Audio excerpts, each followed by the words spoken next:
The Still Loading podcast is brought to you by the wonderful people on Patreon. Amazing people like Doug from the Nostalgia Marcanon podcast, Gilmer, Stephen P., Kevin from the Bit by Bit Foundation, Ryan K., Matt aka Stormageddon, Melissa S., Pib Extra, Mike from the Old Switcheroo podcast, Sang H., Parallax Puddles, and Mr. Biscuits have all been wonderful enough to support the show over there. So if you would also like to get your name read at the beginning of an episode, along with a bunch of other goodies, go over to patreon.com/stillloadingpod and check out everything it has to offer.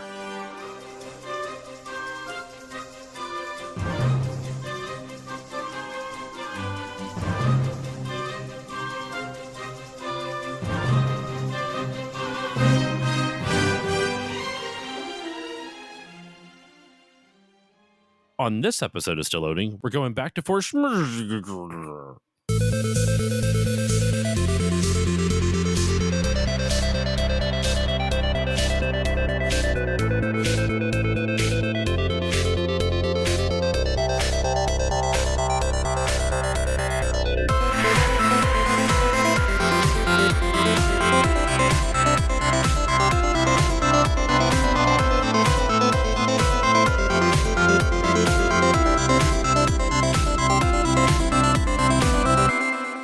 Hello, everyone, and welcome to this new episode of the Still Loading podcast. I'm your host, Josh Koval, and today's episode, it is the finale of Punch-a-Nazi Month. That's right.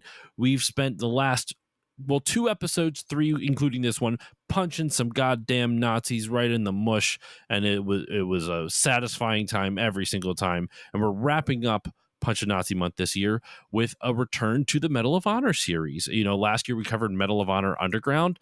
This year we are covering Medal of Honor Allied Assault. And in fact, my guest that you're about to hear, I actually asked them if they would like to come on for last year's, and they were unfamiliar with that game specifically. So I had to get them on for a Medal of Honor game I knew they enjoyed. Joining me to discuss Medal of Honor Allied Assault, Justin Grandfield. Justin, how are you doing today? I'm doing great. I am so happy to have you on, man. I like I said just a second ago, when we first kind of connected like a year ago or so, I said, hey, I was told you're a Medal of Honor fan, and you mentioned you don't have a lot of experience with Underground, but you did with Allied Assault. And I'm like, well, that's perfect because we're covering it next year. Reached out again, and here we are to talk about Medal of Honor Allied Assault. I'm happy to have you here. I'm happy to be here. Yeah, like the PS1 Medal of Honors are kind of where my weak spot in the series are. I can understand that, especially if you didn't get into it until a little bit later. And in all honesty, it's a huge jump between Underground and this, both visually and in kind of structure. But we'll get into all that. And before we get into all that, I do want to hear from you, Justin, about like your personal history with Medal of Honor in general and Medal of Honor Allied Assault specifically. Real quick, just because I always forget to do this till like midway through the episode, just some quick fun facts off the top. And this, by fun facts, I mean the fucking release date. I always forget to say this until later on.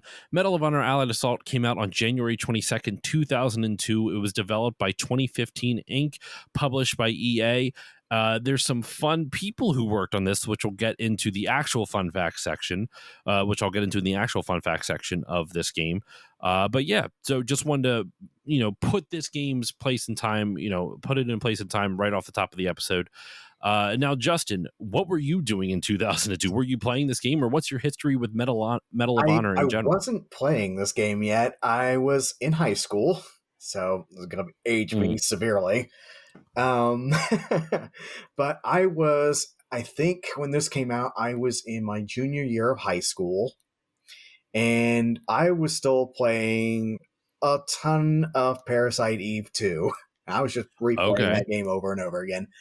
I didn't really get into the Medal of Honor series until like just a few years ago. I started really getting into FPSs because I was really curious because like I never really played a lot of them when I was growing up. I was a huge Sonic fan when I was a really little kid, and then like turn 15, get Parasite Eve, then get super into RPGs, and then like around the PS3, Xbox 360 era, I start to kind of venture out of that and get more into the FPSs like Fallout and BioShock and stuff like that.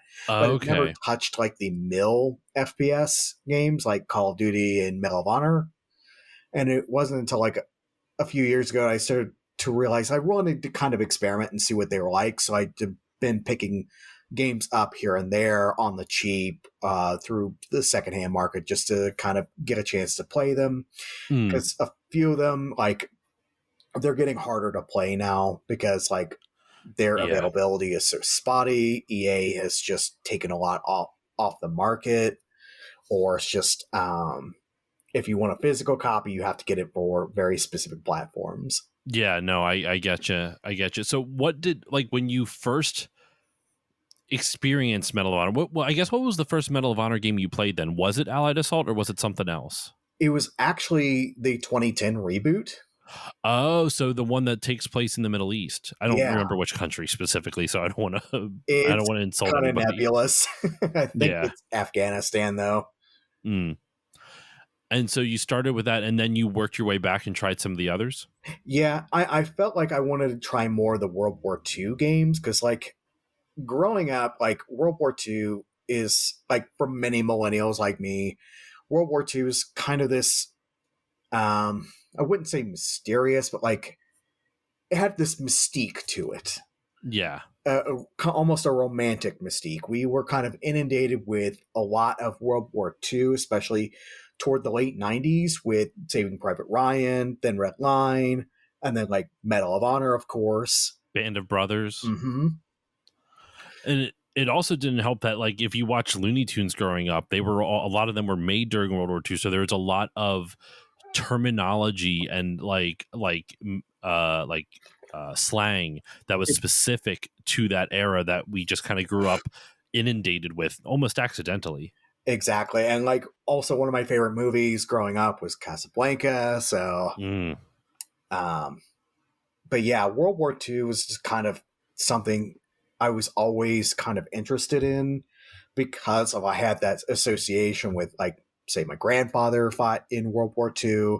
Um and then like I got to know a lot of veterans growing up because my grandma used to take me to um, the senior center where I okay. grew up. So I got to talk with some of them sometimes, and they tell stories about fighting in World War II and stuff like that. And it was always pretty interesting. Now, being a kid, I probably wasn't all that interested, Mm, but I got a like once I got to college, I started getting really interested in history again, and I got a master's degree in history, specifically in historical interpretation. And okay. one of the things I kind of really when I did my master's project was I got into stuff surrounding the a national park that became a state park later on. That was we were trying to get a lot of history around the 30s and 40s when Hmm. the Civilian Conservation Corps was still active, but like they were still kind of trying to get people to come to these parks to get away from the woes of hearing the news about World War II all the time. Hmm. And like it got me interested in kind of learning more about World War II. But like, and I took a few classes on World War II in college, and that was always something I enjoyed like learning about because World War II, it doesn't feel like it's that long ago, but like societally and kind of culturally, it's it feels like a completely different century. Yeah, I mean, well, technically, it literally is now the century we live in. Yeah, Um, true. but no, I can totally understand that. Not like I'm kind of so I grew up also really into World War II. Like I got into history. I was always interested in history, like ever since I was a kid. And so I was really into learning about World War II. But since I grew up in kind of a more conservative area, it was a lot more glorification of, like, soldiers in battle and then all that other stuff and sacrifice and loss. And so I it wasn't until I was an adult that I started understanding more of the horrors of it, but and learning more of like the history and stuff like that. But I always was really into it. Um, and yeah, so I've shared a lot of this on previous episodes, so I won't go into all of it again. But yeah, I was really into World War II history and learning about it, and then um uh playing Medal of Honor by proxy because that was like just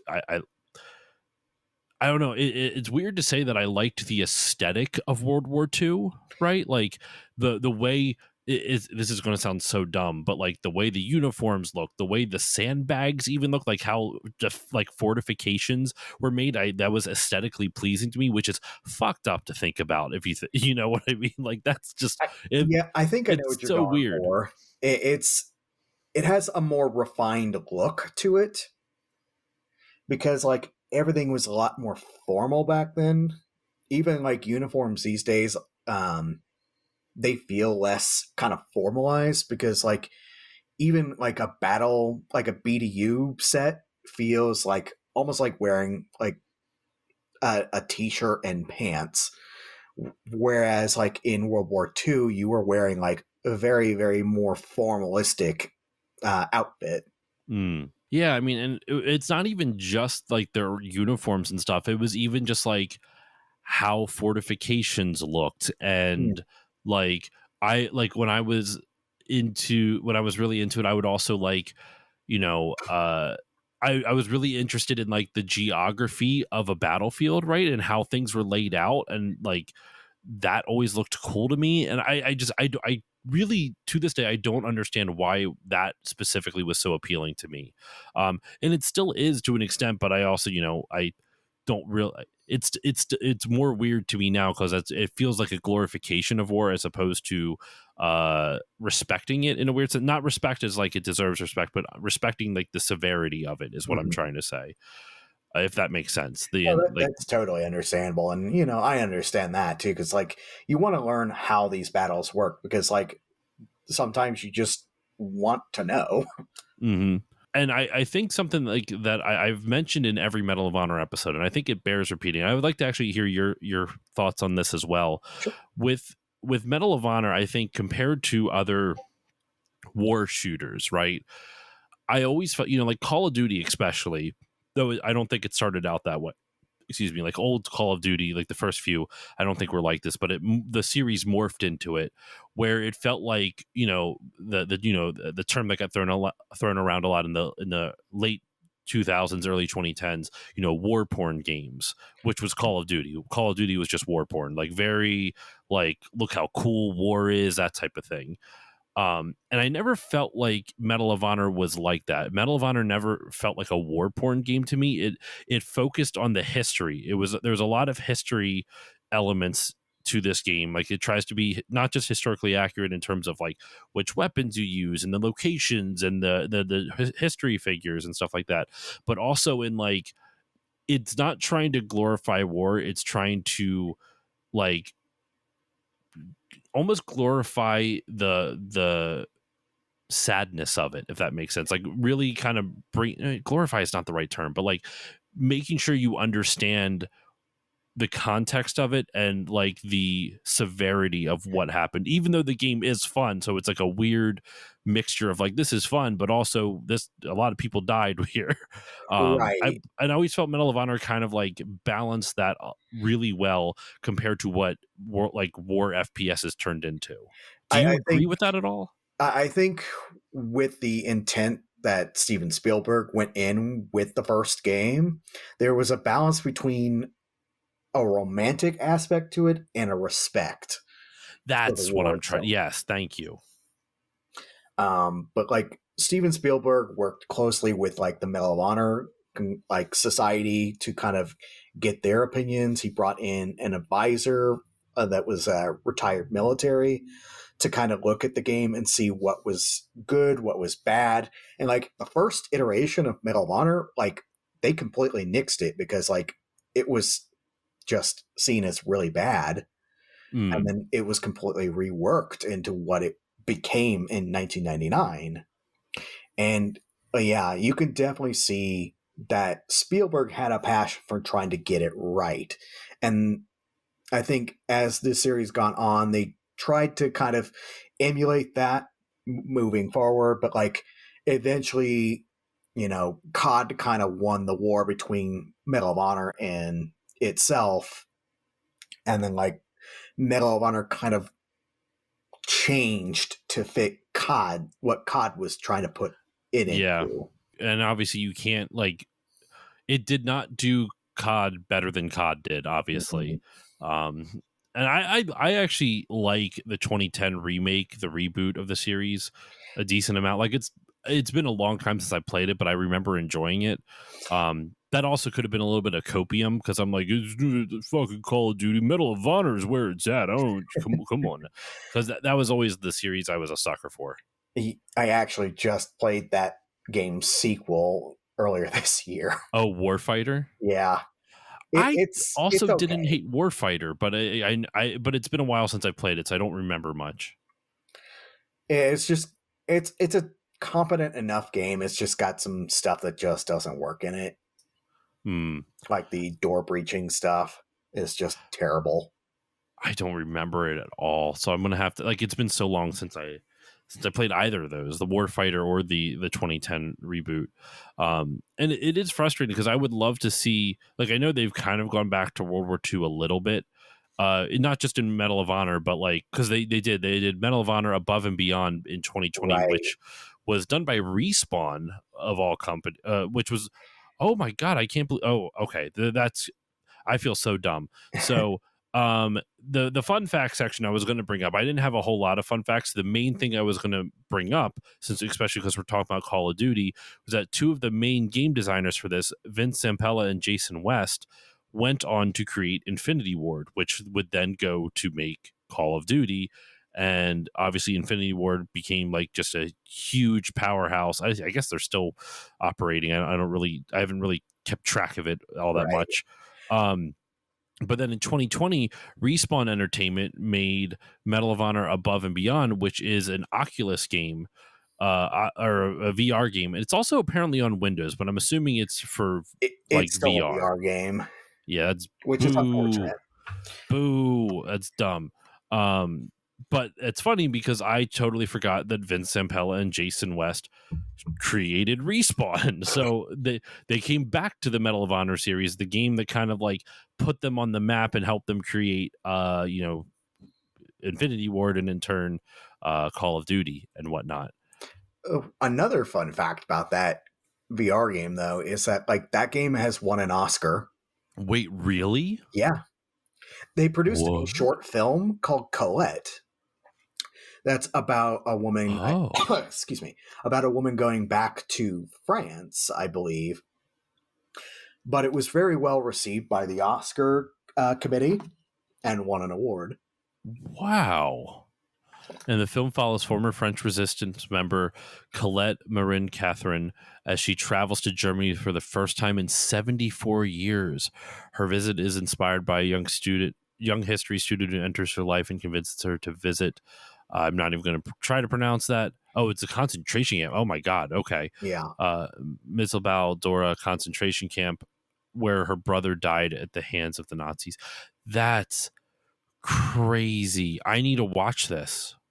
Yeah, I definitely need to try to find it myself. But yeah, it's pretty amazing. There are still people within EA that kind of respect that history and were willing to at least try to do this side movie to try to kind of give people a better understanding of how the war impacted everyone, not just soldiers. There is this is so freaking surreal. So the director of Colette was Anthony Giacchino, who is the younger brother of the original composer for the Medal of Honor series, Michael Giacchino. Or I think maybe it's Giacchino. No, I think it's Giacchino. I think that's how you pronounce it. I think it's Giacchino. I don't know. Is it? Do you know? Am I pronouncing that correctly? Do you know? I've always heard it as Giacchino. So Giacchino.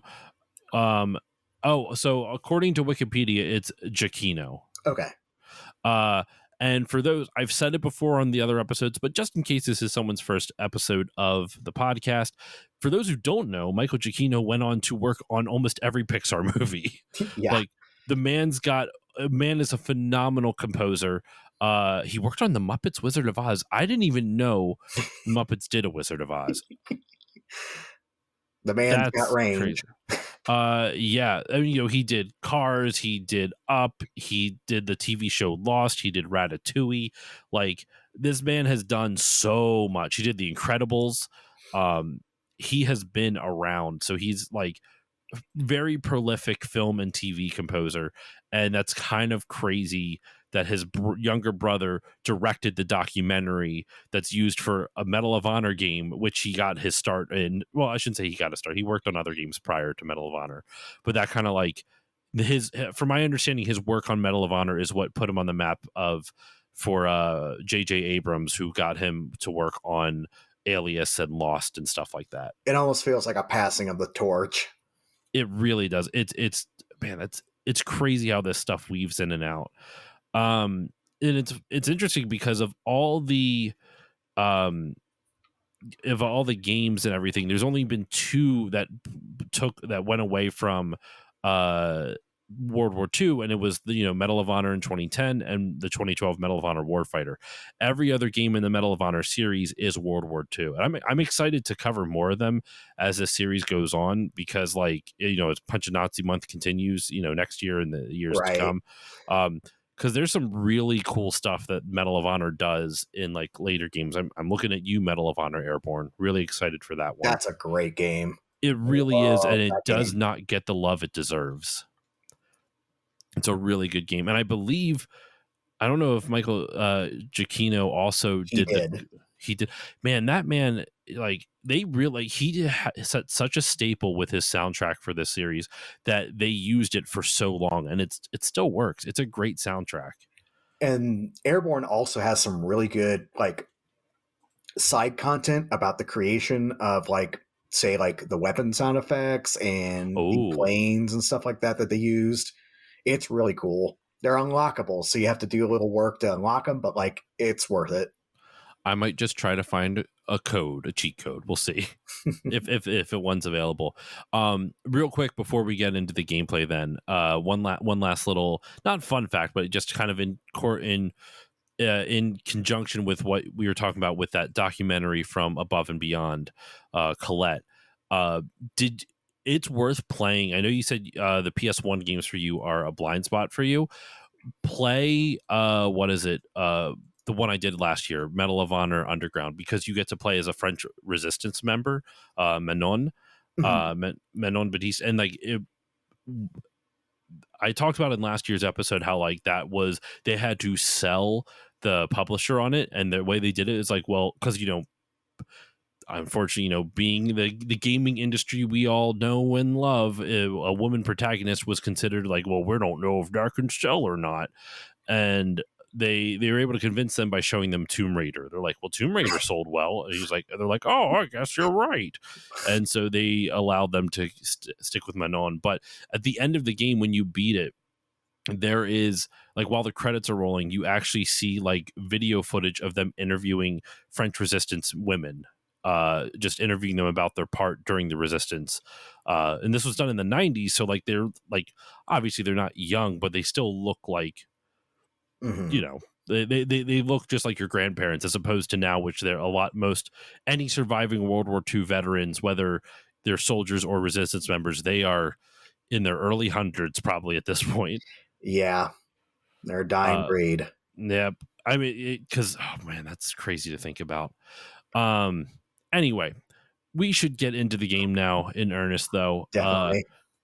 I'm so excited to chat about this. So the game begins. There's a basic training mission in this game, and I guess to kind of explain the plot of this game. There's really not. It's not a crazy plot. You pretty much have just individual missions, and as you kind of like Medal of Honor doesn't really do plots per se. They just pick set pieces throughout the war. Right. It wasn't until like later on with like Call of Duty and stuff like that you start getting kind of plots in these style of games. but you start off in a bunch of cool locations. You start off in North Africa. You then move to, I believe, after, where is it? After North Africa, you end up in Norway. I'm trying to remember where it's at exactly. I'm trying to remember. Yeah, I think it's the northern regions because you're scuttling a A U-boat. U-boat, yeah. You're scuttling a U-boat. That's what it is. Yeah. And then actually, you know what? I could probably, because on when you're playing the game, all the missions are on a world map. Um, It looks like it's in Trondheim, Norway. yeah, that's exactly it. Trondheim, Norway, and then you finally land in Omaha Beach, and then there is Normandy missions as well. Mm. Uh, and then you end up in, I think the final one is up at the Siegfried line, which is like the final couple missions or whatever. But you go to a bunch of different locations. Each one has some really cool set pieces, like you very seldom get to see anything about fighting in North Africa in World War II stuff. I feel like that's an area of World War II that really does not get discussed at all. Yeah, and it's why I'm glad like this game and like the beginning of Breakthrough really focus on that. See, I didn't play any of the expansions. Did you enjoy the expansions for these? Spearhead was fine. I enjoyed it to an extent. Breakthrough was rough to get through. Hmm. Breakthrough has a big monster closet problem. Okay. So just enemies just keep popping out. Yeah, and like once you hit an objective, they start spawning in. So it's like Okay. it gets rough. And it's already like supposed to be the hardest expansion. I getcha. I getcha.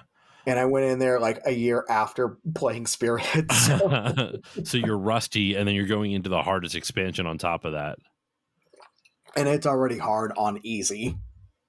That's good to know. I do eventually want to try playing these expansions, and you know what? I just realized I never gave my personal history with this game. Oh, We went right into kind of discussing the merits of like how this game presents its content. It does it glorify war versus just show respect type of thing, all that stuff. right. Um, I totally forgot. I actually have a story about my experience with this game. So growing up, I did not have a gaming PC. I should also say this game is on PC. This was the first Medal of Honor game on the PC. The previous entries were on, PS1, and then the later entries were on PS2, and then you could also sell ports of some of them. Though there is one other Medal of Honor game that is on PC, if I remember correctly, and it was, what was it called? Hold on, it was Medal of Honor Pacific Assault. That was Yep. a Windows only game, or a computer only game. Other games, like Medal of Honor Airborne, showed up on Windows as well as Xbox 360. Anyway, this was the first game to get ported to, or not ported, excuse me, to be developed for home computer, and it stayed on home computer. It has not been released anywhere else, though you can buy it on GOG, which is that's where I played it. Did you play it on GOG, or did you play it I anywhere got a GOG else? copy along with Pacific Assault. So You got a hard copy, you said? a GOG A copy. GOG copy. Okay, it's probably for the best because they have all the behind the scenes stuff to make it run on modern PCs, which is very helpful. Um, Yeah. And you don't have to worry about DRM or EA Play. that's so fucking true. I didn't even think about that. So I didn't have a PC that could really handle this game growing up. We had an old Mac that I remember playing games like Power Pete on, which I covered before. With actually, we were talking off mic about the Video Game History Foundation. Phil Salvador of the Video Game History Foundation joined me for that one. That was a fun conversation. Oh, So I bet shout it out to was. Phil and Power Pete. Great person, great game. It was a fun time. Anyway, so I had an old Mac, and so I couldn't really play a lot of like it could not handle this game. Like this game's graphics were too much. But I remember my uncle Brian, who's actually been on the podcast before as well. He had a nicer, like a Dell computer. That's a mid 2000s, is a mid aughts ass computer name, a a Dell Power PC or whatever it was called. He had one, and I remember, I believe I was able to convince my parents to like buy a copy of it so that I could play it on my uncle's computer, because that's the only way I was able to play this game. And I would go over to his house to play it. And that was how I experienced the first little bit. I never got around to beating the game though until 2022, like November, like winter of 2021, the tail end of the year of 2021, and then the beginning of 2022, because I guested on Retro Hangover, my buddies Chris and Shane, their podcast, guested on their show to talk about this for its 20th anniversary. So I had experience playing it prior, but it was only at my uncle's computer at his house. And I don't know, as an adult, that feels just a little cringy to me. Not because of like playing it at someone else's, I understand not having a computer that can like I understand not having a computer that could handle the graphics and handle what the game had, but it's more just embarrassing because it reminds me of like, and I did this all the time as a kid, like only going over to a friend's house because they had video games you liked, but not that you wanted to see them. And I kind of feel like that has a similar energy to that. I love my uncle, so I always enjoyed seeing him, but I still feel like there is that element of like, I love you, but I just only want to come over to play video games on your computer. I think a lot of us did that in the 90s, like, Oh yeah. or early aughts too, because like it's just sometimes it's just way to get out of the house. Mm-hmm. My uncle is awesome. I love him. I still talk to him.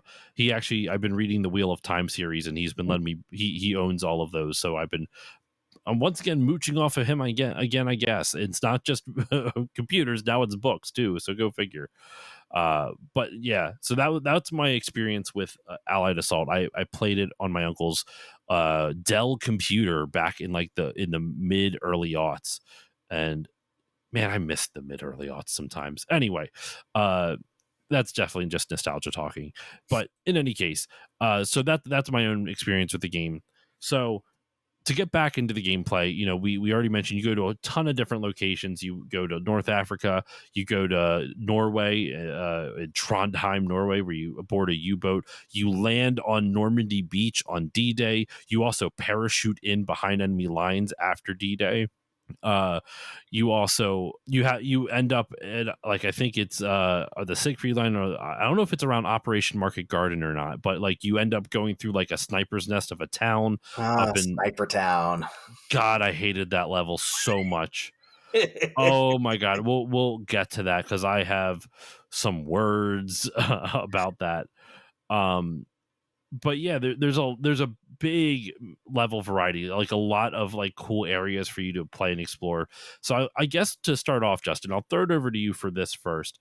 What's a mission that sticks out to you? Because I don't know if I don't know if we have time to go beat by beat through every single mission and every single moment. So I figured, why not just go with some highlights? What are some levels that stick out to you I with would this? definitely say that Omaha Beach landing, after playing the same kind of level in Medal of Honor Frontline, this one is way harder.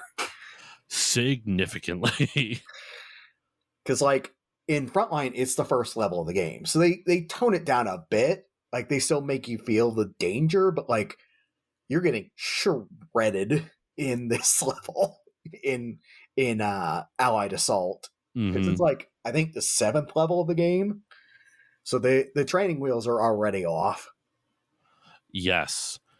It's a pretty tough section, like you said, it for a lot of different reasons. And I guess real quick, just for those who may not know, because there's not really much to describe in terms of mechanics. If you've played a first person shooter, it's a first person shooter.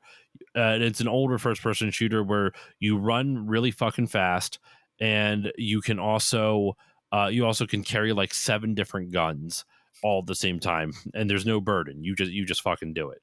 So there's not much to it in terms of the mechanics, but where I will say this game differentiates itself and kind of makes it self stand out compared to other like first person shooters is the level design. Because the level design, that's why I wanted to start off with the levels. I just wanted to, I guess, clarify, because I realized I kind of jumped right into it without the context for the listener. The level design is really where it stands out. So to bring it back to what you were saying, Justin, with the D-Day invasion on Normandy Beach. That level is really challenging. Like you said, it's a really tough level, mainly because you really can't take a hit. Like you are not a bullet sponge in this game. Like it hurts when you get hit. Yeah, Uh, and and even like if it doesn't take a whole lot of health away from you, because this is an FPS where it's not like Call of Duty where like you get bloodied and then it just goes away. You have a health bar and you have to manage your health bar. Thankfully, the game's pretty generous with their health. But you have to manage your health bar. And when you get hit, like the sound effect it's kind of brutal. hmm hmm and like the health items are still spread out just enough Hmm. to where it could be difficult if you're going the wrong direction all of a sudden. Absolutely. And like you can get shredded on that beach really fast if you're not taking cover too, because like cover is very important on that level.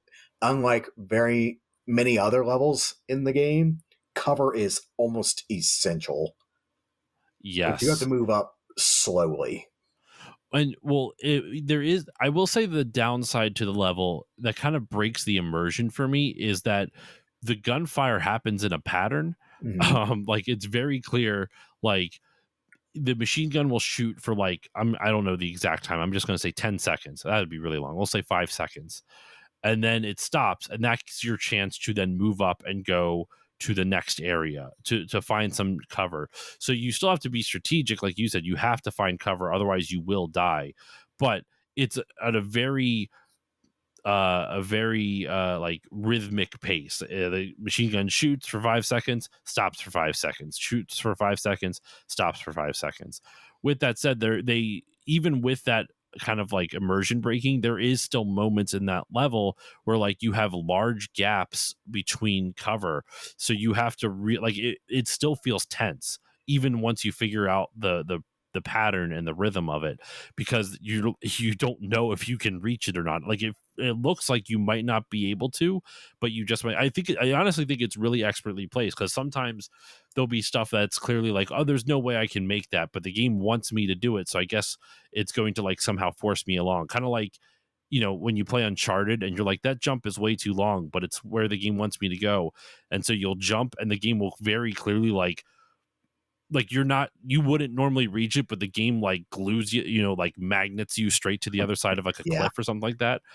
They don't do like the equivalent of that in this. Like when you look at those gaps between cover, I genuinely did not know if I was going to make it or not. And I think that's really smart level design to kind of build that tension. Yeah, and on an initial playthrough, it really makes that section extremely tense, and like it keeps you moving because you're just wanting to know if you can make it to that, like to those walls, Hmm. to those bunkers, and even when you get like to the like that little trench, like it's still pretty tense because there's still Nazis all around. And you can't see them. At least when you're playing on the non-Normandy beach level, you have your quick reflexes can stop you from getting shot if Mhm. if you're good enough. If you can see, if you memorize where the enemies are coming from, or you just kind of like are fast with how you aim, and you can, you're good at it. With that, you literally can't take out the Nazis to start. Like you have to just take cover and slowly inch your way across. And I think, for what they're trying to emulate with the Normandy beach invasion, it works really well, because like you said, it's intense, it's nerve wracking, E- and it like for what that was, like if you're going off like what really happened, like obviously it was horrific to be a part of, but like if you want to recreate that tension in a, weird to say, but in a fun way, I think they succeeded on that pretty well. And it conveys that sense of powerlessness that the soldiers landing on that beach would have felt too. Like they would have That been is such a good point. scared shitless. Like, and they were. And like, you didn't know if you were making it off that beach that day.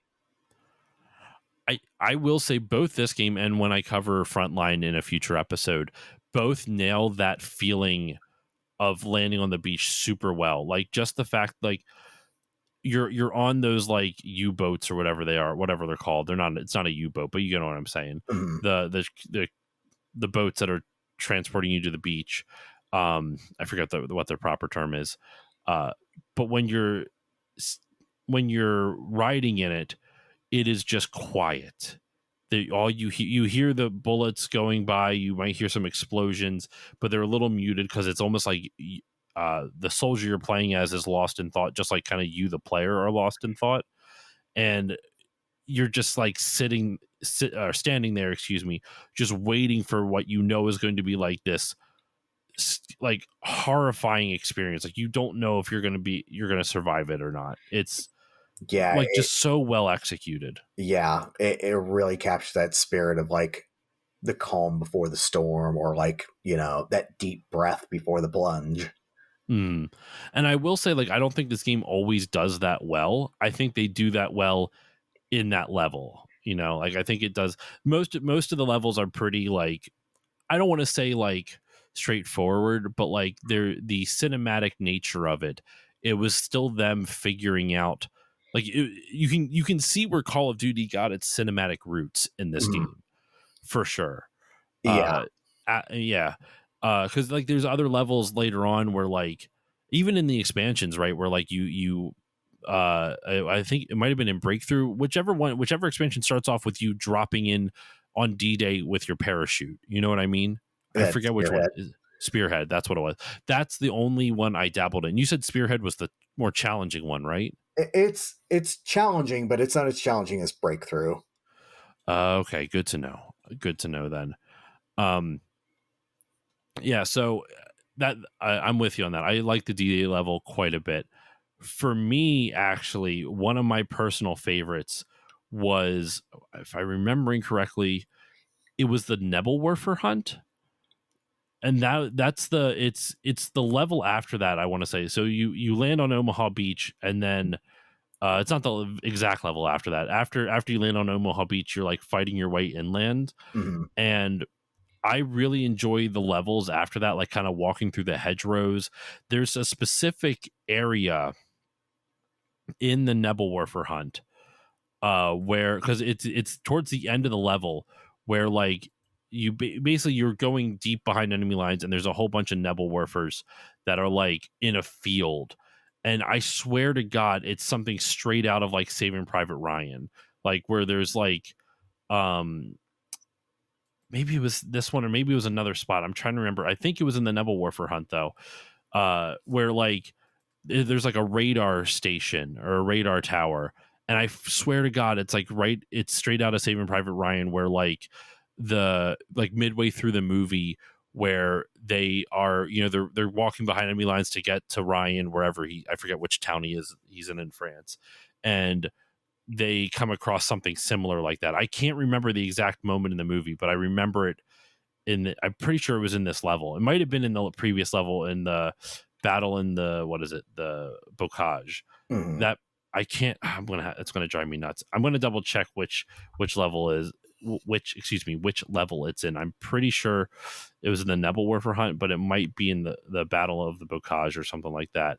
Uh, but I just remember it felt like something straight out of Saving Private Ryan. I also have always been a fan of more of kind of like quote unquote like green levels. It is in Battle of Bocage. Sorry, I just found I have a playthrough going once again in the background, and it was in that one. Mm. Um, but it felt like something straight out of Saving Private Ryan. And remember, as a kid, being really into like the quote unquote aesthetic of World War II and like how the movies portrayed it and stuff like that. Seeing something that I saw in a movie that I really liked, I'm like, oh my God, it's like I get to play in Saving Private Ryan, which once again, what a weird thought for a kid to have. Like one of the most like gruesome, bloody movies of all time. Yeah. And they have like a similar level in Breakthrough where you're having Mm, to kind of defend uh, a a radio station from tanks. okay. That one's rough. I feel like anytime you have to protect yourself from tanks, in especially in these older Medal of Honor games, those levels are always really rough. Yeah, because there's like an instant lose condition for that one. Oh, is there? Like, is it like If they get to like the town borders you lose. Is it pretty hard to keep them away from it too? Yeah, because like the thing that doesn't work for that level is like you have like a Panzerschreck, or no, you have Mm-hmm. like a bazooka, but you only have 6 rounds, and each of these tanks like Oh, take 2 rounds to take down with it. You have to use the mortars to defend the town, and the mortar is so hard to use. oh, that does not sound fun at all. There are 2 on either side of the building, and there's like a total of 8 tanks. Oh my god! So like you can't do it all with the Panzerschreck. You have to use the mortar for a few of them. Yeah, like I usually save that thing for like if they got too close. But even then, there's still that reload time. You would save the Panzerschreck, sorry, for when they got close. Yeah, because like if I wanted to make sure they didn't like get me a game over, so I would wait until they got close to use that. But I try to use the mortar to kill them in the That fields. that sounds like it's the best choice for sure. Something that I think we should then also talk about some of our least favorite areas though. What's one that sticks out to you? I've been talking a lot about the freaking Battle of the Bocage. So like, We're probably is there going to any levels agree. that stick out to you or areas? We're probably going to agree, but it's Sniper Town. Fuck that level, bro. Oh my Oh my god. god. They blend in so for those who don't know, Sniper Town is basically it's let me double check the name of the level as well. It's called Sniper's Last Stand, so go figure. And it's in like I want to say it's the start of mission 5, which is Day of the Tiger. And let me see if I can find a specific like location for that. Brittany, France. Thank you, Brittany, France. uh but that's the first level of Day of the Tiger, and you're going through like this bombed out French town in I guess Brittany, or I guess that's the area. I don't know if that's the town. Yeah. Um, and it is just snipers everywhere. And since this is like an older game, like they newer games they do a lot more with the visual language of it to like make enemies visually pop off the screen. This is not that. Like these snipers are so well hidden, and normally I would say that's like a detriment, but I think that's kind of like the intended effect of this level. Like you are supposed to feel constantly surrounded, very nervous, constantly like under attack, and it does a goddamn good job of it. Sorry, I've been hogging the mic again. Oh no, you're what fine. what are your thoughts on this level? It's a rough level to go through because like the snipers can take out so much of your health at once, and like Yep. it's so hard to see them. Like I'm not too proud to say that I saved scum through that level. I did too. I don't feel guilty about it all. It's built into the game. Yeah, it's rough because there are a lot of snipers too. Like they are just all over the place, and they're like you said, they're well hidden. There are very few health pickups, Yep. and you're kind of on your own trying to take these dudes out. So it's like, well, I got to figure out where they are. Hopefully, I have a way to figure out like their position and get a good shot in before they shoot at me. And like, hopefully, I have enough health to get to the next section before I have to save scum.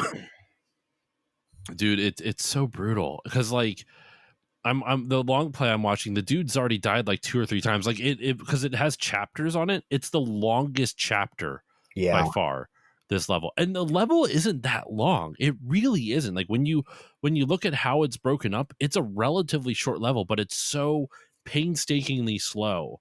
Um, and you know what? I will give the devs credit once again because if they're trying to elicit that feeling of like if you are a soldier walking through a town and like there's snipers everywhere, this is as this is what it's going to feel like, just be constantly being afraid that you're going to be next. And like and obviously life isn't like a video game. I can't get shot and then be fine and you find a fucking canteen and all of a sudden my health is back to 100.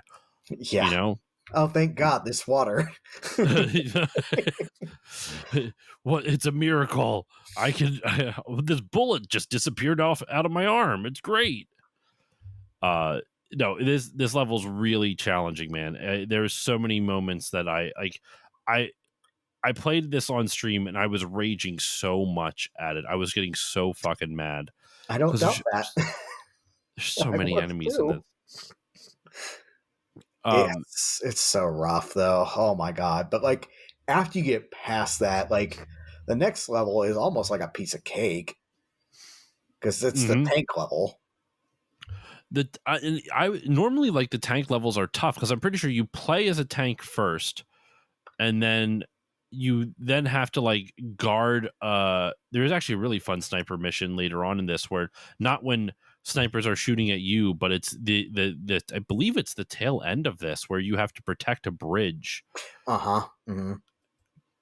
And that one I actually think is really fun. And it also shows a little bit, once again, it shows the early stages of kind of like what set pieces would become in like first person shooters and games. Cause like this is very clearly a set piece. You are a sniper in a building across a river and you are taking out Nazis. You get a pair of binoculars, which you then use to call down attacks on other enemy tanks and enemy King Tiger tanks and stuff like that.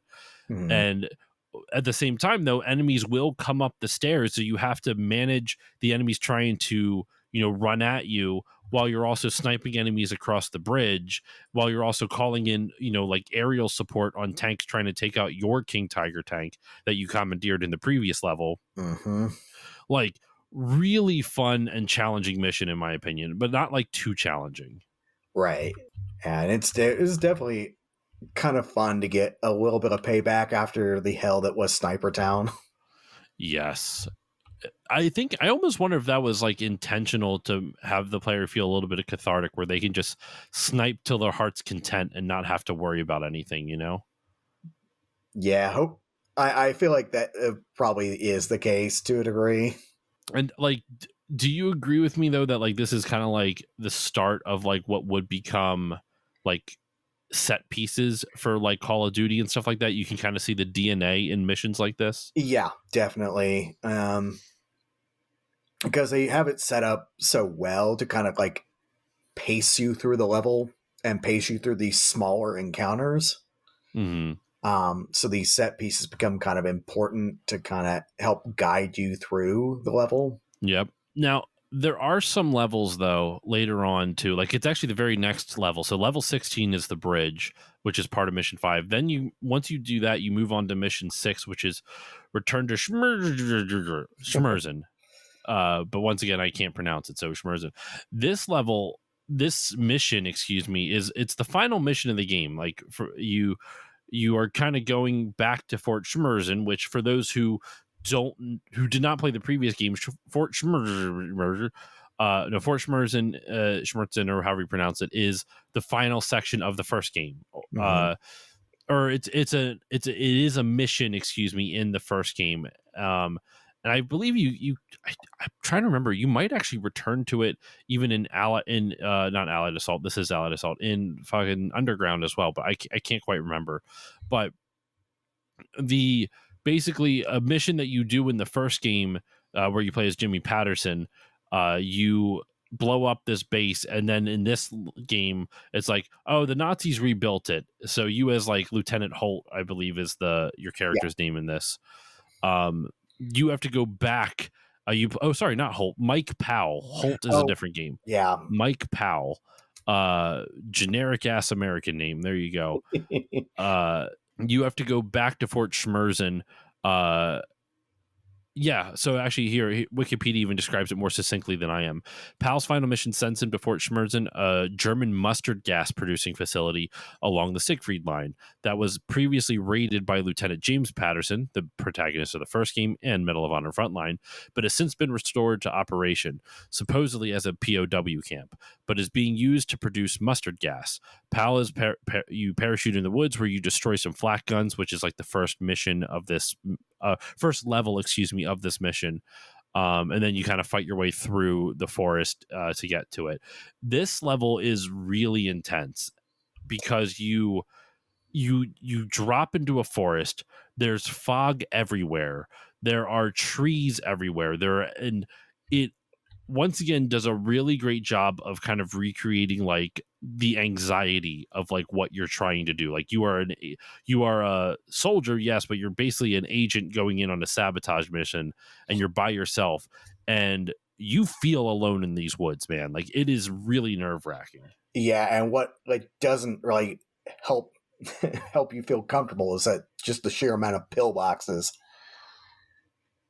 Oh God, So many. there are so And many. when I was replaying it for this episode, I think the first time I played, I explored every bit of the woods. This time I didn't do it. I was just like, I'm just sticking to the mission, and I kind of like that because it makes me feel like I'm, how can I put this? It, because so much of the woods is shrouded in mist. It feels like there is a lot of like secrets and bonus stuff that I missed. It almost feels like no matter how much I would explore these woods, that like I still wouldn't see everything. It feels like there's a lot of secrets hidden in this. Yeah, I definitely feel you on there. I tried to explore a bit, and then I just kind of gave up and progressed. It's a big level, man. It's Mm-hmm. really, it's a large level, and then there's lots of like stealth involved in this too. Because after you get through the woods, you end up in the town, and there's stealth in the town too. You go through like a park or whatever, and that's even like a little that's a little like nerve-wracking as well. The town level is really fun too, like when you're going through like this town on the Siegfried line. Like I love how it looks visually, Mm-hmm. all the lights coming from the windows. There's so many different buildings you can explore, like, and to bring it back to like what I said at the beginning of the gameplay section here, as much as the gameplay itself is very kind of straightforward. You know, you're used to this type of first person shooter. Like nothing is unique about it per se. Its level design is really where this game shines. Mm-hmm. You mentioned one of your least favorites was Sniper's Nest. That's mine. I will actually, you know, to kind of round out this least favorite section before we move on to something else, I will also give an unfriendly shout out, a non shout out, I guess, for one of my least favorite levels. It's actually the final level, believe it or not. I can see that, especially with the how it starts. Yeah. So, like in the previous level, you get on a train and you ride the train directly into Fort Schmurr, and when you get off the train, there is 4 snipers nests in towers around you, and you have to take out, you basically have to survive a gauntlet of snipers while keeping a certain number of army rangers that you came with alive. I think you have to keep most of them alive or something like that. I Yeah, I forget think it's like you exactly can't how lose like many you have to 5. do. Okay, you can only lose 5, yeah. um so that's really challenging. And then you go into the base. Like once you survive that, you go into the base. You're storming Fort Schmurger, and it there's like enemies will literally spawn out of nowhere in some instances, which is really frustrating. Like you'll clear out a hangar, but I guess because you like hit a trigger point, enemies will literally just spawn out of nowhere. I'm frustrated because I looked in the corner where I know they come from, and they're not there, and I literally see them appear out of midair. I'm like, you couldn't even hide them. Like, either keep them there the whole time or don't have them spawn in the middle of it. Like, come on, man. Yeah, like that's just such a problem with like this game's later levels, and then like the expansions do this a lot too. Like I said earlier, they just do this monster closet thing, and it just gets kind of annoying. Absolutely. I would you say, I guess, because we've been seeing a lot of the praises of this. Are there any, before I continue on with my what this last level kind of bothers me, excuse me, about this last level? What are some of the weaknesses you would say of this? Because I think its strengths is level design, but obviously, like, you know, the phantom spawns are frustrating. I have a couple other issues, but once again, I feel like I've been like hogging the mic a bit. What are some things that stick out to you that like you that like frustrate you with I this game? think one of the biggest problems I think it had was like there was just not a lot of weapon variety in any given level, because I felt like I was just kind of having to stick with a couple of guns, like usually the ones I popped in with. And like some of the better guns, you don't get until way later in the game, like the STG 44. You don't get Hmm. until like very close to the end of the game, and it's one of the most Yeah. satisfying guns in the game. Super sad. And but even then, like, you don't always get all the ammo for it, which is Right. frustrating.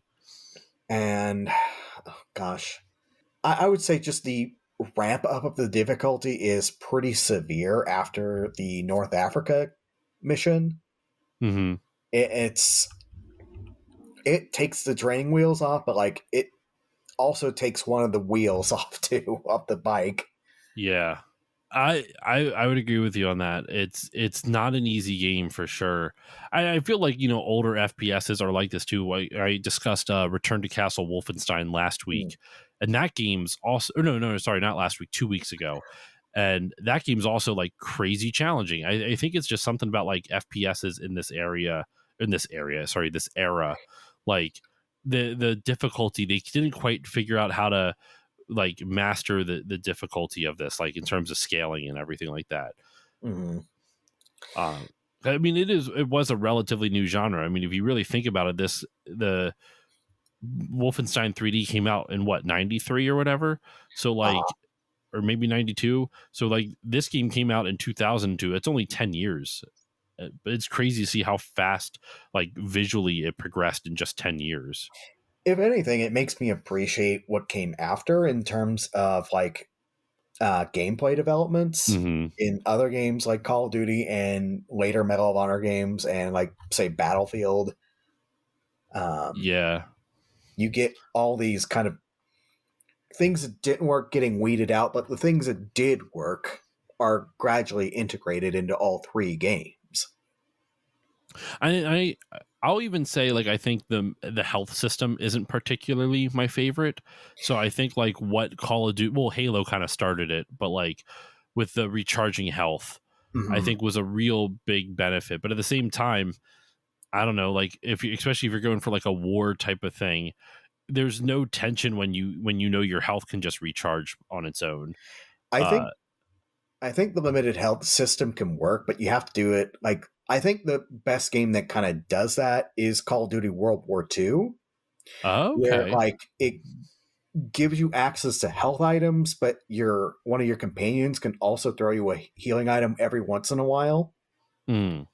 So it always gives you a bit of an out, but you do have to work for it. But it makes the gameplay a little more bearable in that instance. And it's just you really have to think about how these healing items are put into the level too. Or if you don't have them, say like Pacific Assault did this, where you have a team medic. You have to call Jimmy to help you in that Oh, see, game. I have not played Pacific Assault yet. It's on my list to play at some point. So quickly, I'll talk about that health system. So you have a medic on your team. He'll try to come to you if you get downed, if you lose all your health, and he'll refill you to full. He gets 4 uses of that per level. There are very few healing items. You have to use Jimmy pretty effectively, or you have to try to find the very, very few healing items in the level. Okay. But it can work. It's Interesting. just, it has to be implemented correctly. Yeah. That's an interesting way to kind of combo of it, like where it's like they don't give you too much health, but you also can heal whenever you want. Mhm. That's interesting. That's an interesting way to kind of like combat that. Um, and you know what? In speaking of the health thing, though, that actually is a great way to segue back into what this final level, like why it was so frustrating for me. It's because of the health. It's because you basically at the very end of the game, you are going through this underground bunker base type of thing, and you eventually have to plant some explosives and just run the fuck away because you have to sprint out of this place. And you start off, you actually have to go down into the mustard gas factory and you have to wear a gas mask because, you know, mustard gas Yeah. literally burns you alive, literally like burns your insides. It's fucked up. But once you blow shit up, you just have to like run the fuck out. And there is very little time for you to get out. Like you have to be sprinting the whole time. There are enemies coming everywhere, but you literally can't, like in other levels where you would stop and try to shoot them, You can't do that here, because if you do, you will die. You cannot stop for anybody, and they're sending so many soldiers at you. It's really frustrating. So then, like, I'm even watching, like I said, a long play in the background. I see a dude just like trying to get health as he's going up, and soldiers are just lobbing grenades everywhere, which is causing him to have to like stop. So he gets up, you get to the elevator and you get out, but once it like you get out of there, the final section of the game, it's not even that. Like you run out, and you have to you sorry, it's actually not the elevator, my bad. It's there's like some blast doors, and you beat that level, and then the last section of it, the last level, is literally just outside of the blast doors, and you have to run and get out. But I had so little health, and there's so many enemies just waiting for you, and you can't wait in the base to take out the enemies. You have to run out because the base is exploding. I died so many times on that last little section, so many times.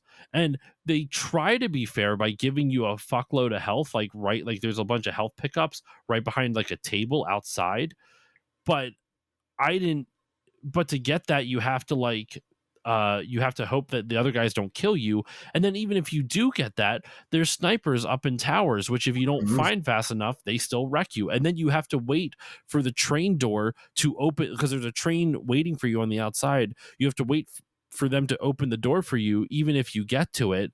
And it's really fucking challenging. And it's annoying because it's literally the last area, the last room of the entire game. And it is just mind-numbingly difficult. And if you get to that spot with very little health, it makes it that much more challenging. The long play I'm watching, the guy starts with like 85 health, which is pretty good. I started with 43, and that was brutal to get out of there. I basically switched over to a shotgun and was like one-shotting dudes, and I sprinted for the health, and then found a way to take out the rest of the dudes later on. It was so fucking challenging. Yeah, I think I was just left with my Thompson and just trying to get the snipers as best as I was able to, so I could at least take some degree of cover while I waited for that door to open. Dude, even with the long play that I'm watching, the person has died 5 times on this.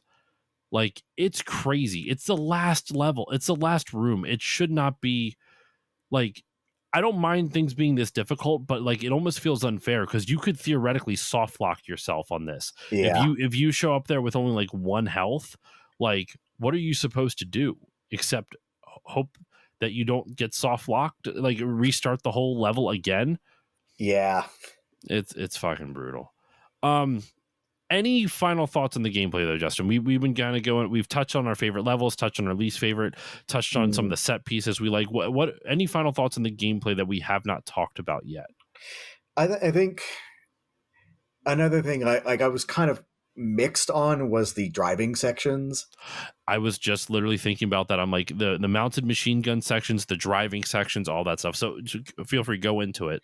I mean, like they can be fun when they're done right. Like the first mission has a really great driving level where you're just like taking out planes and jeeps and all that, and it's actually quite fun. But some of the others were like you're just under constant assault, where like it can be so difficult, especially in one of the Tiger tank levels where like there are plenty of tanks just kind of hiding and you can't see them until they've fired a shot at you and you've lost health. And it can be kind of a mixed bag. Like I said, it's like they're fun. The vehicles are fun, but like it's just there's so much of that gameplay philosophy that they throw into this game that just makes it very frustrating in some areas. I'm with you, especially on that Tiger tank mission, like you said, like where they just appear out of nowhere. That's very frustrating. Also, like the machine gun section, actually at the end of the first mission in North Africa, where you're riding around in the back of the Jeep, right? And you have to blow up all the different planes. That I actually found bizarrely challenging, just because it's very easy to miss a plane and then they start attacking you. Yeah, I can understand that. That And was like really it's the challenging. first one of the game too, so like you're not used to the controls for that yet. Hmm. Now, are you a fan of like the mounted machine gun sections, right? Where like you'll play through an area, you might take out a guy who's on a mounted machine gun, then you hop on it, and then like I always notice like there will be a bunch of enemies that will spawn specifically if you get in the machine gun nest. I always found that kind of fun personally, but I wasn't sure if that was like, is that just me? I don't know. Like I'm not a fan of that. Like, I want a set number of enemies. I don't want like enemies to start appearing if I decide to get into the machine gun uh, spot all of a sudden, because like that mm. feels a bit cheap. Well, I think it doesn't bother me because like they're giving you a weapon to take out a large group of enemies all at once. So it's not like, you're just walking around, all of a sudden you hit this trigger point and all of a sudden there's like seven enemies that appear. This Right. is like seven enemies that like you can see coming and they can't hit you yet and you can just like blow them away with it. Yeah, in that case, that's fine. But if like they're just appearing like suddenly right next to you, then I don't No. like Yeah. that. If it was next to me, I'd be with you. I wouldn't like that. I'm talking about like you get in the machine gun nest and then, wherever that machine gun nest is guarding, enemies will then appear kind of almost where you appeared, where either where Mhm. you came from or where you're going to type of thing. Stuff Mhm. like that. Yeah. Something I'd like to get your take on because I've talked about this. I think I did it in the Return to Castle Wolfenstein episode 2 weeks ago as well. I talked about in other episodes like this. Something I love about this era of first person shooters, like PS2 and earlier, is kind of like the loneliness of them, if that makes sense. Mhm. Uh, the way I describe that is like when you play a level and you take out all the enemies and maybe you're missing one objective, so you have to backtrack. I kind of enjoy how quiet and empty it is. Like modern games will like make like they'll find a couple spawn points and enemies will keep on coming. Maybe not in nearly the same frequency, but like I kind of like it when a level has like this is the number of enemies in it. You've taken them all out, so you can just go explore the rest of the level however you please at this point.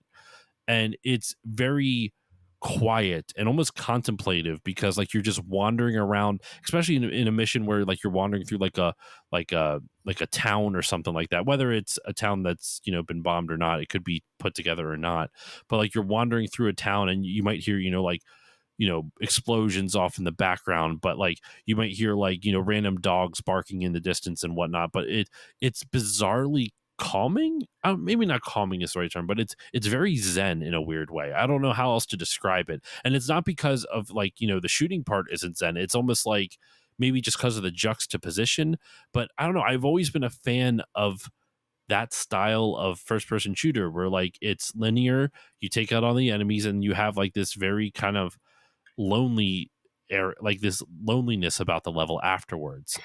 Is that something that you've noticed at all or enjoy or anything like that? I can see that because like it gives you a chance to take in the level itself, the ambiance of the Yeah. level, the level design. You can kind of get a chance to kind of see what they were kind of going for with the level design, what they might have been inspired by when looking through, like, say, historical documentations or photographs or things like that. And it gives you a chance to kind of really kind of respect how the level was designed, if that makes sense. Yeah, no, I think that's exactly yeah, I'm with you on that.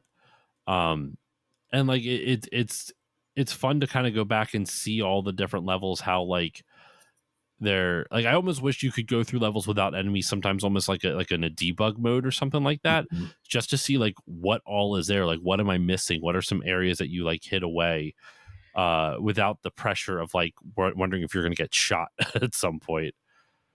But at the same time, I don't know if it would have the same effect because part of the fun of it was like you went through all the chaos of taking out the enemies and now it's just quiet. Well, you bring that up, and that's kind of bringing up something in my mind. And I kind of forgot to bring this up: the stealth missions. Oh yeah, Because, there is a few of them in this. yeah, especially in the second mission where you're trying to scuttle the U boat. Hmm. And like it gives you a chance to kind of get a chance to kind of take in the level a lot more. You're not under pressure from enemies to fire upon them. Like, yeah, you might have to show them documentation, which you get in those levels. Like in those levels, you have to show papers to progress past certain points, or Mm-hmm. if they won't let you, you have to shoot them with a silenced weapon. Yep. But it gives you a chance to kind of really take in the level's architecture and kind of appreciate that. But it also gives the game a little something unique about it. Like you don't often get stealth levels in like FPS. It's like, yeah, there might be a level where you're separated from your other allies and you have to sneak around because you have no weapons. But in this case, it's not necessarily you don't have weapons. You shouldn't be using them yet because you will set off the alarm. You Mm-hmm. have to be very, very strategic on how to progress through the level. It changes it into more of a thinking man's game, like a game of chess almost, on how you approach certain checkpoints. Can you show your documents? If your documents aren't correct for that particular soldier, are they going to try to sound the alarm? Do you have time to shoot them? Mm-hmm. And how quickly can you get through before you're caught? And that's always a fun challenge with these older Medal of Honor games, is they had that stealth element to them. Yeah, and I actually think this game nails the stealth element pretty well, Mm-hmm. all things considered, because I talked about it in the Wolfenstein Return to Castle Wolfenstein episode, but that game attempts a stealth mission and it's awful. Like it is so bad, it's not even like close to being like it's. The way I described it in the episode is that you have a hyper specific path they want you to take, and if you don't take that path, you will get caught. An alarm will get sound, and then you fail the mission, even if you're not dead. Like you cannot get caught. Like it's a true stealth mission, right? And that's my issue with it, is just the fact that like it's not really, I shouldn't say it's a true stealth mission. It's the fail state for that mission is true stealth, in the sense like you got caught, you failed, but the actual like gameplay mechanic of stealth is not there in the slightest, Mm-hmm. because you are following a hyper specific predetermined trail in order to beat that level. Because otherwise there is a way, technically, I guess, if you wanted to, you could beat that level guns blazing, but it would literally require you to kill every enemy prior to them being able to sound the alarm. And good luck with that, because there's lots of enemies, like even if I've taken out enemies that I think are near the alarms, there's like extra ones that you like don't know were alerted, and they'll be able to take them out. They'll be able to sound the alarm as well. So this game, at least though, when you have a stealth mission, like there's a couple, I think the specifically what is it, it's in the last mission. It's the second to, or no, not the second, the third to last level, I want to say, when you're like walking through, or maybe the fourth to last. I can't quite remember which one it was. It's right before you. It's the one where you get the STG 44, because you sneak into the bunker, and then you get a Nazi uniform or whatever, Mm-hmm. and then you're able to kind of go through that level. And if you're really good with it, you can be fully stealth until you start blowing it up, Mm-hmm. which is really satisfying. Yeah, and it's really cool that like these older Medal of Honor games were able to pull that off so well, because like it's such a very different style of gameplay than Hmm. what you're used to. And I almost feel like this game kind of inspired like later stealth sections and other FPSs like this.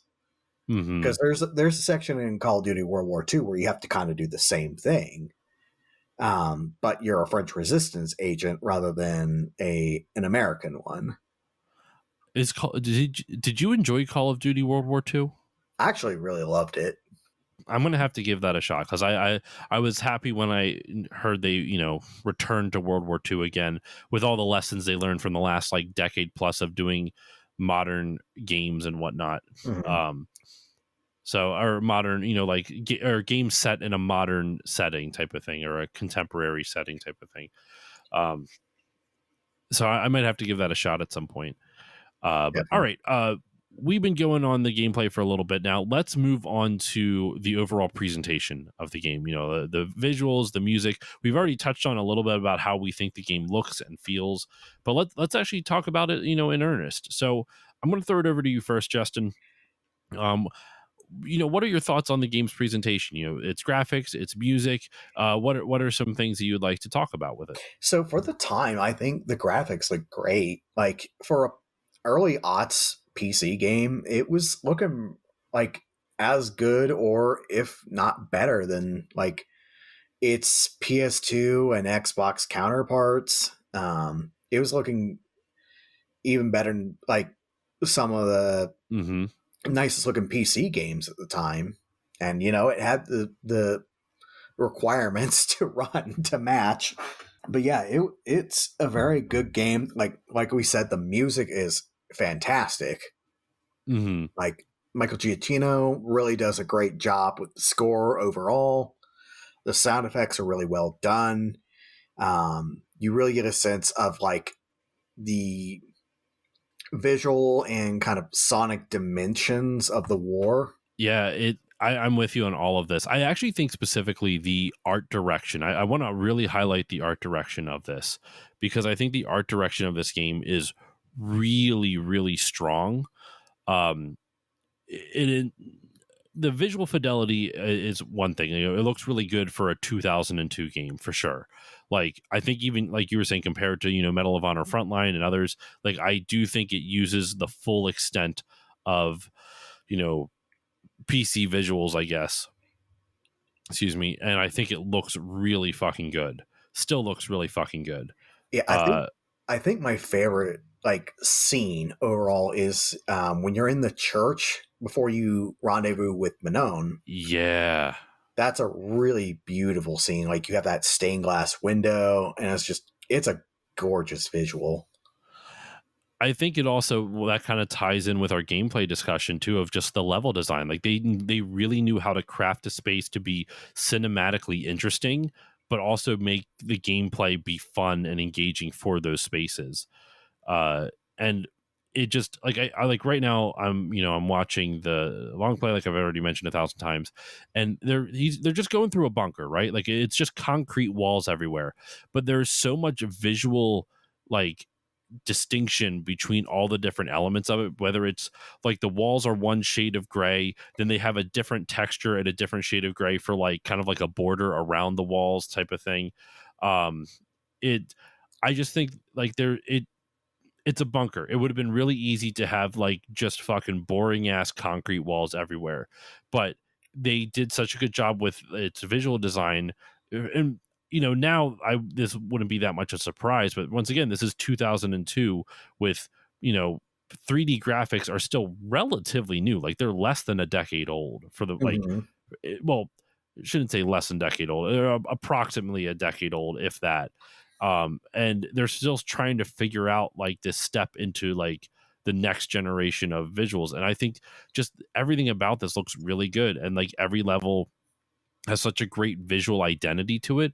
Where like even when you're in like the U-boat section, which once again filled with nothing but concrete gray walls, it does not look like the bunker at the end of the game. Like even though it's concrete gray walls, they have their art direction is strong enough that you're able to see the visual identity of each level. And I think that's just very impressive when it's something that could have easily been like kind of a little samey, and it's not. Yeah, and another like visually appealing level is actually one of the expansions, Spearhead, Mm. is this level where where you're having to move from foxhole to foxhole while avoiding artillery fire, but the ground you're covering is just blasted. It looks like, the people that are in this level have been actually dug in for a few months. Oh, that's cool. I like that a lot. I need to play these expansions, man. You've kind of sold me on them. Spearhead is definitely really, really good. Like you get a lot of stuff that like Allied Assault didn't cover like the Battle of the Bulge Mm. in particular. Once again, just kind of, I love the fact that they try to focus on the history element of it. It's not like here's glorifying, like, it's not war porn, like I said before. It's like they treat it very educationally in a weird sense, Yeah. while also being fun. But so real quick, just to touch on the music as well, just because I didn't touch on that yet. I love this soundtrack. Michael Giacchino is phenomenal. Like I said before, I think I might have mentioned it in my original Medal of Honor episode, 3 years ago or something like that. Um, this soundtrack, not this game specifically, but Medal of Honor, kind of, gesturing broadly at the series. The soundtrack for the series from Michael Giacchino was one of the first bits of video game music that I'm like, oh my god, video game music is great. Like it's not just like a bunch of beeps and bloops. Like these are some genuinely emotionally moving pieces. And the Medal of Honor theme, I just it the da da da da da da da da, Yep. like that gets me every time. Like it's just a really beautiful piece. Very very like kind of haunting, very like it's hopeful, but it's solemn at the same time. It and this is gonna sound a little weird, but I almost found it feels period appropriate. Mm-hmm. Like it feels like we're thinking about World War II, like as a whole, not just about World War II as a setting for a video game. Yeah. No, I'm with you on that. It just it works. The whole thing works. And No, go I'm ahead. going to segue into something really funny though. No, go for it. You should definitely play Medal of Honor Infiltrator for the Game Boy Advance at some point Yo, to hear this yeah. music like sampled down into like something that works for the GBA, because all the music is taken from this game. Oh, I didn't know that actually. Yeah. And Did you ever play Medal of Honor Underground for the GBA? I've seen it and it looks horrid. It is hard. I own it. I think I might own it complete. No, I don't own it complete in box. I have 007 Nightfire complete in box for the Oh man, GBA. that I've heard that's actually really good on GBA. I don't know if I've even really touched on it, but I did try Medal of Honor Underground, and that is brutal. I talked about it in my episode last year on it. It's not good. But that is funny that Infiltrator kind of does a down sample of this soundtrack. And Infiltrator is interesting too. I haven't played much of it, but the fact that it's like a top down shooter when for a series that's always been an FPS. So I think that's such a really interesting way to handle the series on GBA, as opposed to trying to force 3D graphics on that thing. Yeah, and I think like as the GBA went on, they got much better with like trying to implement first person shooters on the platform. But like Underground they just didn't have enough information on how to do it right yet. And unfortunately they ended up being the kind of experimental case that others used to correct that. Mm-hmm. Yeah, I mean, I still don't know if first person shooters should be on GBA, but that's neither here nor there. So I don't actually have much more to add to this one, man. Do you have anything else to say about how, like, the game's visuals or music or anything like that before we go to final thoughts? No, I think we've covered it pretty well. I think like it's like I said, it's a great looking game for 2002, and if you are willing to kind of look past how graphics have changed, you can really get an appreciation for how these developers worked within the constraints they had for PCs at the time, because like PCs at the time are just like now, they can be all over the place in terms of specs.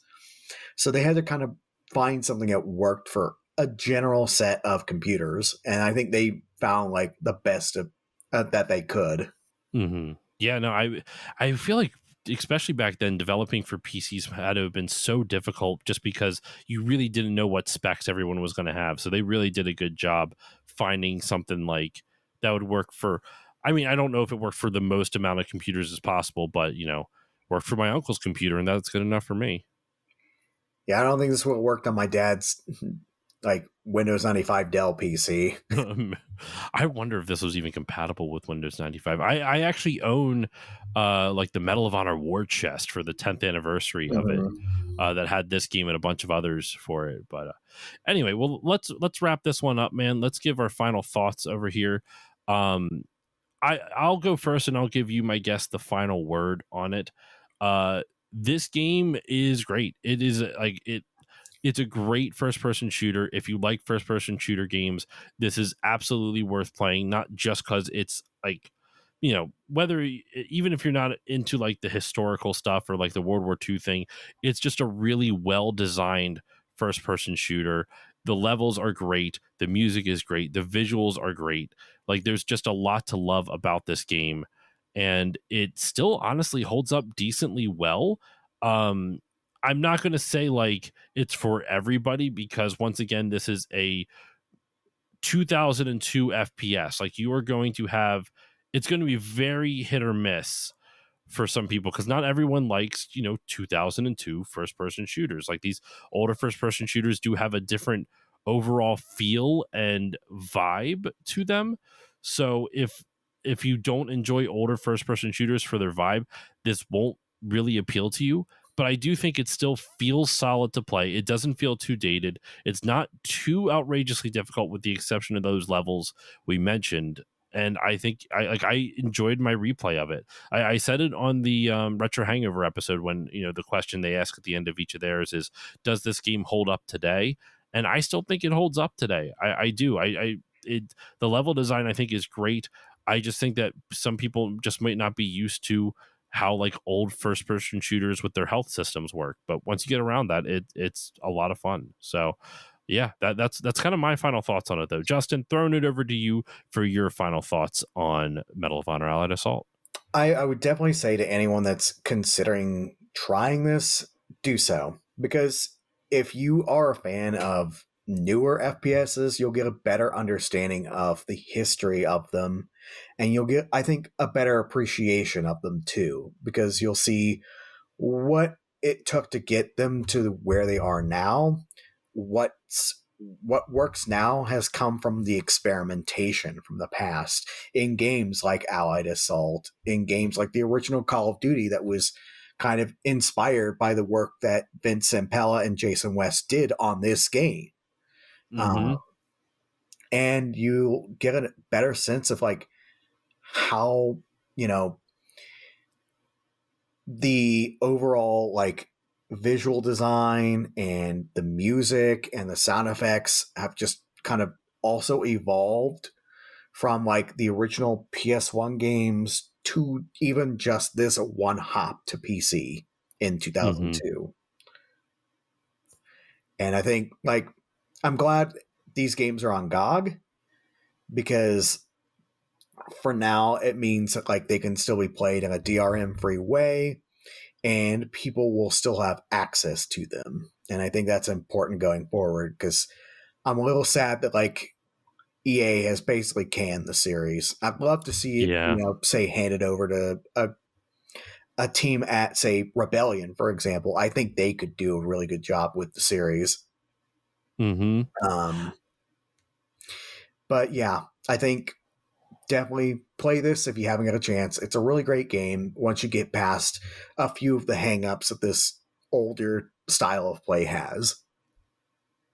Absolutely. And I think like we kind of touched on it already a bit, but like I really want there to be room for kind of like this, in a weird sense, like a slightly educational, whatever. I was going to say edutainment, but then also educational. So edutational, I don't know, that sounds weird, but better than edutational. That would be weird. But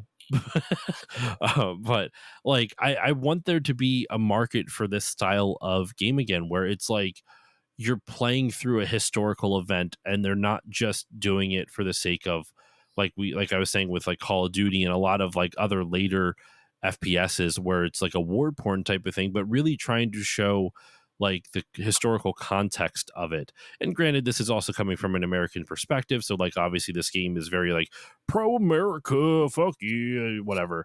Like I really think like it would be really interesting to see this type of game make a comeback.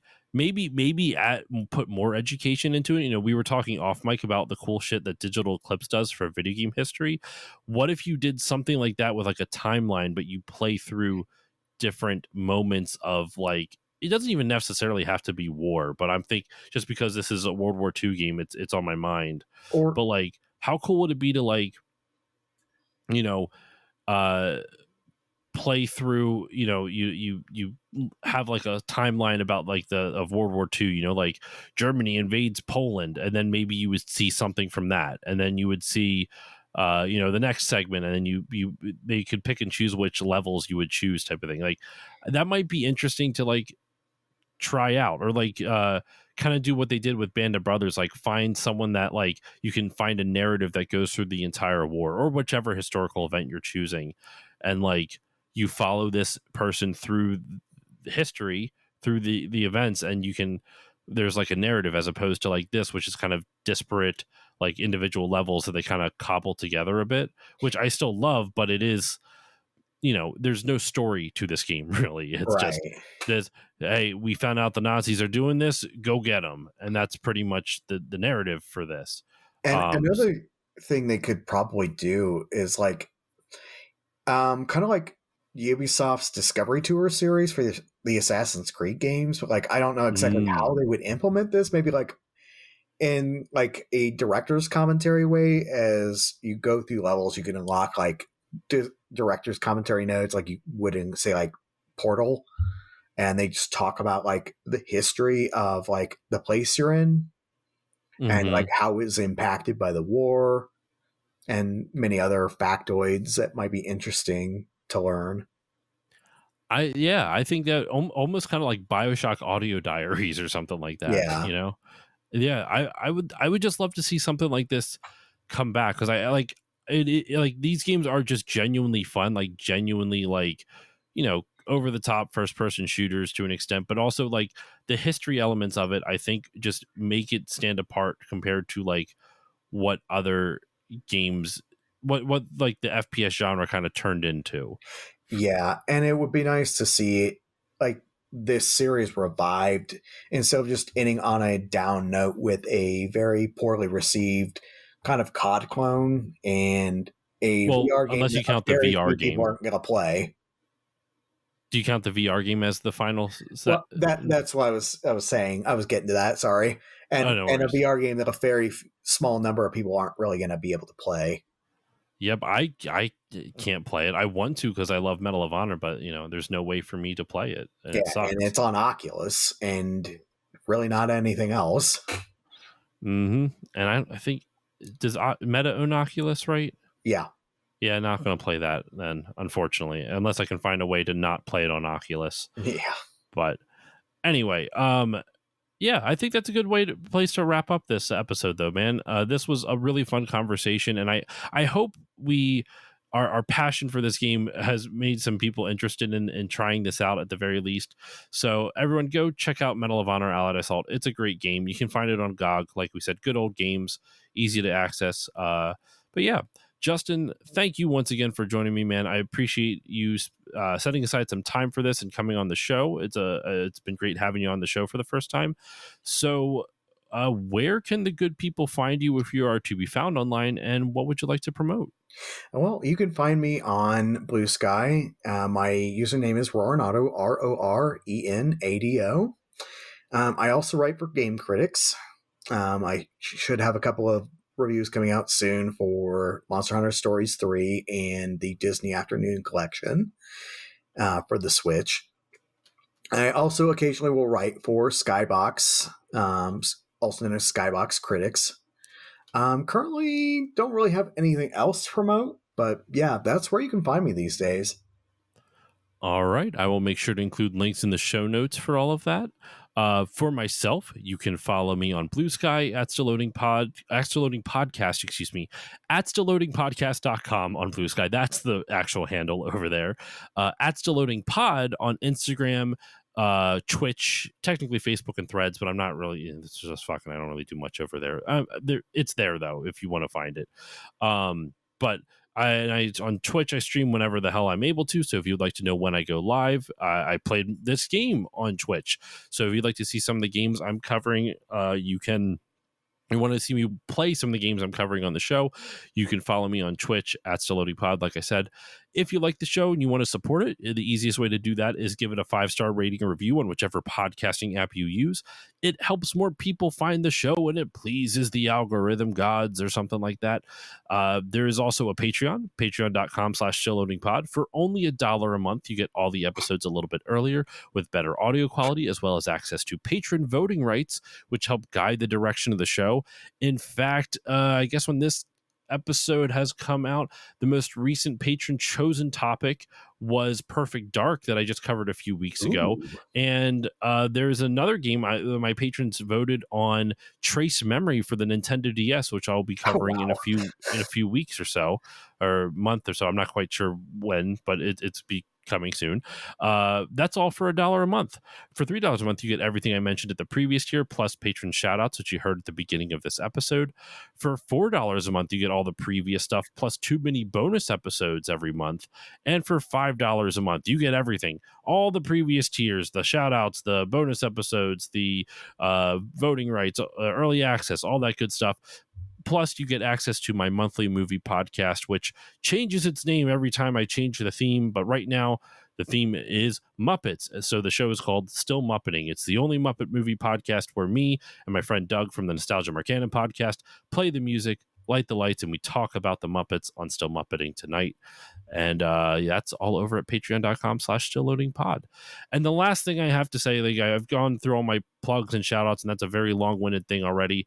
But just a friendly reminder, all the Patreon money for this month is going to Democracy Forward. So I'm not saying that as a way for people to join Patreon if you want to and you want to support me afterwards. But if you want to support this charity, just donate to them directly. I don't give Patreon a cut of that shit. Just go support them directly. They are a wonderful nonprofit that is a legal organization that helps fight for social progress. They have been super successful in fighting, kind of, gesturing broadly at the current administration. They've been very successful in what they do with that. So please go consider donating and supporting them. But yeah, that's it. That is all the time I have for you on this episode of Still Loading. Thank you all so much for listening. Justin, thank you once again for joining me. Thank you. And with all that said, listeners, I will see you all next time.